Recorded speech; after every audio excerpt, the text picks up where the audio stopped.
What's up, Raider Nation? Welcome to TRU Raider Podcast. I am your host, TRU Raider. Now, today, what I want to talk about is why the Las Vegas Raiders refused to tank. Now, I know that there is a lot of Raider Nation right now that is split on this issue.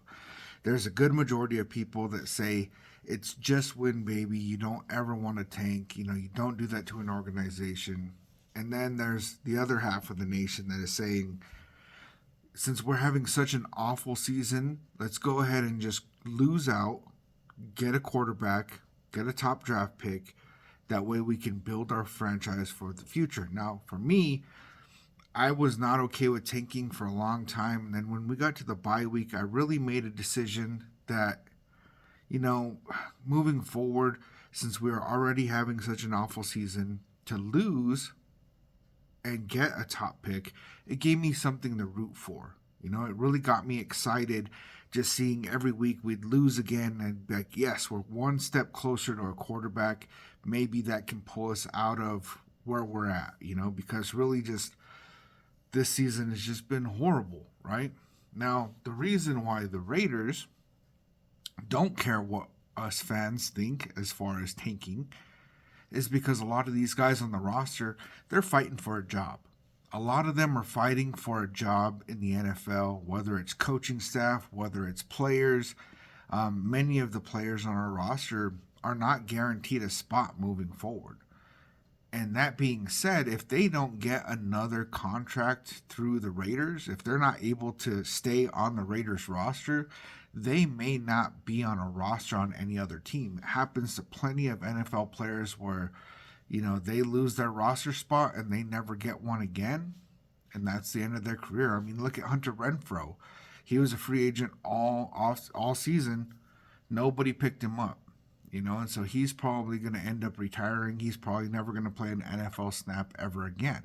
And that happens to a lot of players. So for these guys to go out there on the field, even though, let's face it, there's people in that building, players in that building, coaches in that building that would love to go ahead and have a number one pick. That way they could go out there and get a quarterback.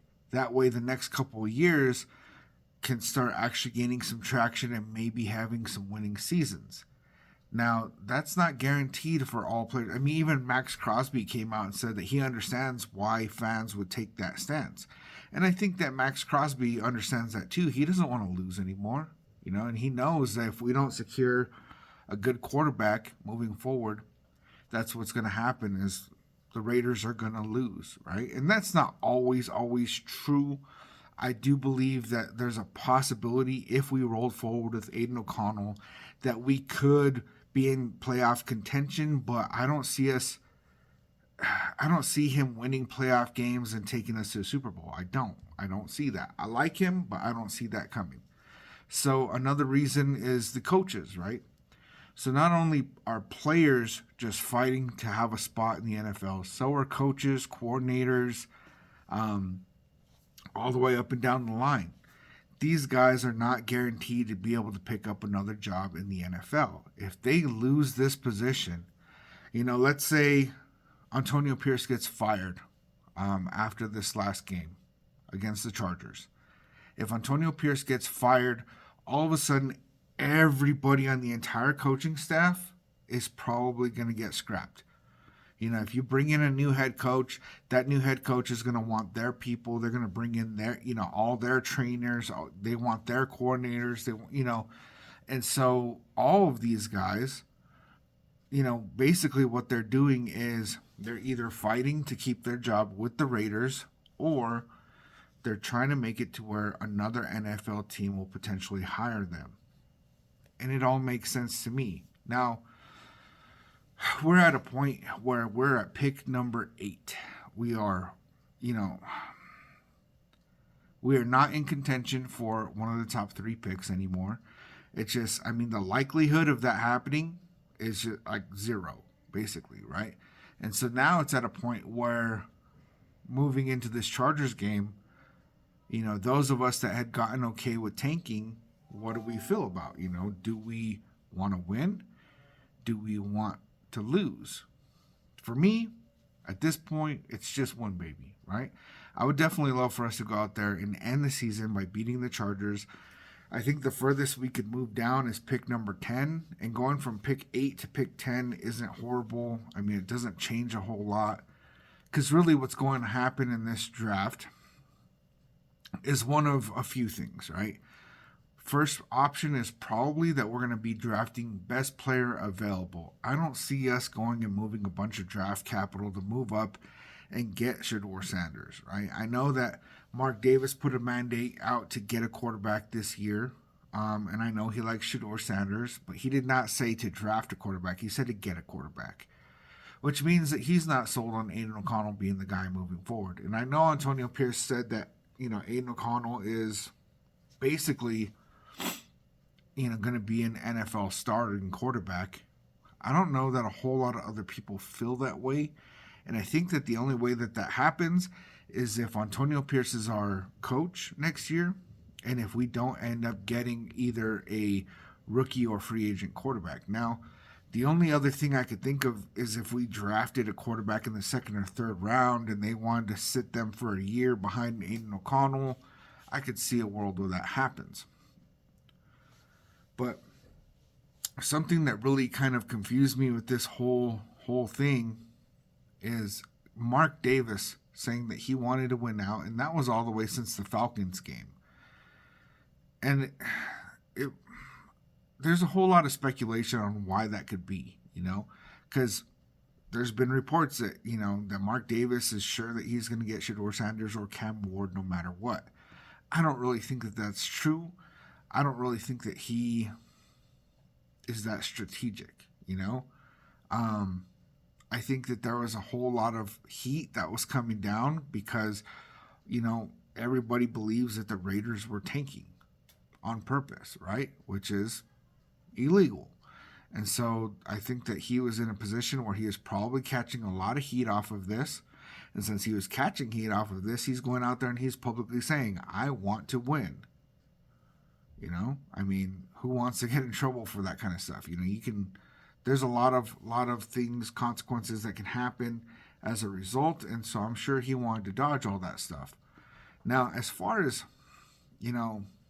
free agency quarterback, because I keep seeing in the comments, man, where people just keep saying, sign a veteran quarterback in free agency and then, draft the best player available.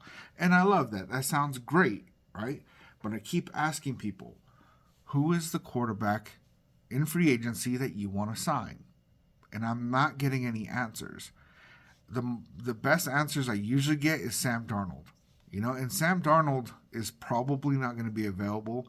And I've said it before, Sam Darnold is having an amazing season. He's taking the Vikings to the playoffs, and he's probably going to win at least one playoff game. I have a feeling that he's going to do pretty good in the playoffs. They're not going to get rid of him. I have a feeling that the Vikings are going to hold on to Sam Darnold, that they're going to hold on to J.J. McCarthy. They're going to sit J.J. McCarthy for another year. If Sam Darnold does great, then they're going to reevaluate. If he does not as great next year, he'll probably get benched for J.J. McCarthy halfway through the season. Simple as that. So who else is available? Justin Fields? Russell Wilson? There's a handful of quarterbacks, but nobody that really, I believe, is a huge difference maker for this franchise. Which kind of, begs the question. AP saying that Aiden O'Connell is, going to be a starter in this league. Is it that he has some inside info? Maybe he believes that that's what the Raiders are most likely to do next season, and that's why he'll be a starter? Because I don't see, you think any other team's going to call us up and trade for Aiden O'Connell to be their starter? I can't think of a single team that would do that. Doesn't mean that he's a horrible quarterback. Doesn't mean that he won't get starting reps. I think that just nobody's going to go and trade for him to be their starter, which is very telling because most starting quarterbacks in this league, there's at least somebody that would be willing to go out there and trade for them. A lot of the time anyway. So, I mean, we're in a position where quarterback is a huge question mark. And the idea of what's going to happen in the draft has just totally shifted. There's a lot of speculation. People are, saying Ashton Genty, Scatterbo. Some people are saying let's go ahead and get an offensive lineman. Some people are saying let's get a defensive tackle. There's a lot of speculation right now, which makes things very interesting, but also that question mark, it makes me nervous. It does. That question mark of what this team is doing moving forward, I'm sure is not just for us fans. I'm sure it's not just for us content creators. I believe that inside the Raiders building, they have these question marks that are making them probably feel a little uneasy as well.